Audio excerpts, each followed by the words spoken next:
Killzone 3 is a fantastic way for Sony to start 2011. If you love Killzone 2, you have plenty of reason to look forward to 3. The story is weaker this time around, and the characters aren't quite as likable, but it has great set pieces and pacing. It might not be the best shooter I've ever played, but this is an awesome option for PS3 owners, both for single and multiplayer. The Higgs are gonna pick us off one by one.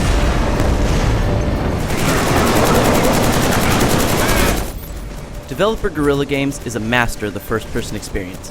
Like the previous Killzone games, 3 does a good job of making you feel like you are actually your character. When you climb ladders, the camera moves appropriately. When you reload, your character looks at their weapon. Every action feels like there's a human behind it instead of a camera with arms. The attention to movement helps immerse you, but what really grabbed me were Killzone's graphics. The visuals of Killzone 3 are among the best on the platform, with beautiful explosions and chaotic battlefields that really bring the feeling of war in a way that few games do. Sure, you may not be fighting aliens on foreign-looking worlds, but the destroyed buildings and crumbling streets really make this conflict feel tangible, reminding me of pictures I see from wars today. I need some covering fire! But while it has a pretty exterior, the narrative of Killzone is pretty boring. Your character, Sev, along with the rest of the ISA, are trapped on an enemy planet. But this desperation is never effectively conveyed or explored. The story pretty much jumps around in time without really explaining what happened in between, providing context for some fun-to-play levels, but making the story feel like an afterthought, and making the characters hardly worth caring about. It's disappointing too, because I really think that the theme of struggling for survival on a hostile planet could have been awesome if they'd developed it further.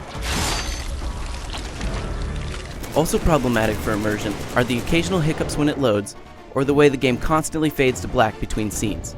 On my home system, it would pause for several seconds while loading, and it constantly fading in and out of darkness as a transition really breaks me out of the experience, something Killzone 2 almost never did.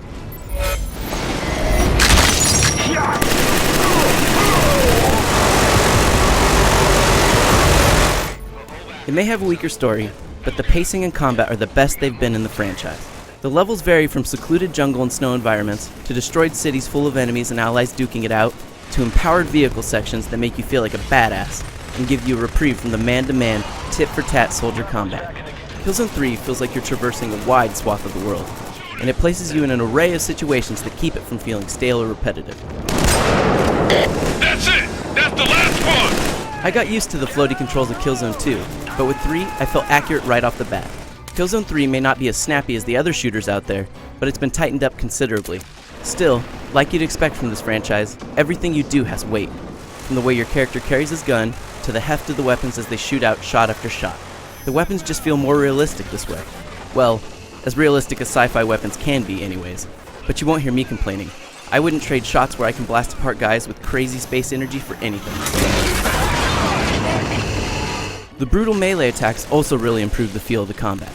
While they are a little gimmicky, it is really enjoyable to run up on an enemy and trigger a cool execution, especially in multiplayer. Ah yes, multiplayer.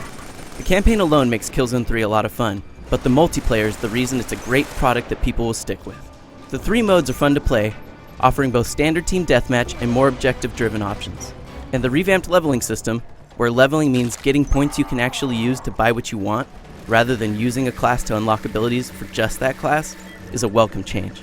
In the time I spent with it, no maps felt particularly imbalanced, and the various classes all felt useful. In short, this is a great online multiplayer game for PS3 owners, especially if you like the second one.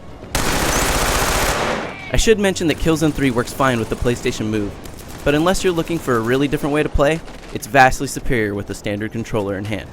And if you're lucky enough to own a 3D TV, you can play Killzone with all kinds of visuals popping out at you.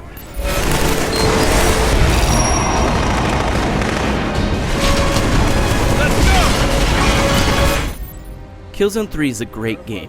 The campaign is held back by the disappointing story, flat characters, far too liberal use of fade-ins and outs, and the occasional technical hiccup, but the set pieces and pacing are among the best the franchise has ever had.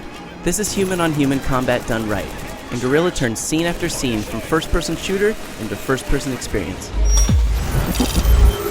Combined with the fun multiplayer, this is a must-buy for PS3 shooter fans, and the type of game that non-PS3 owners should envy.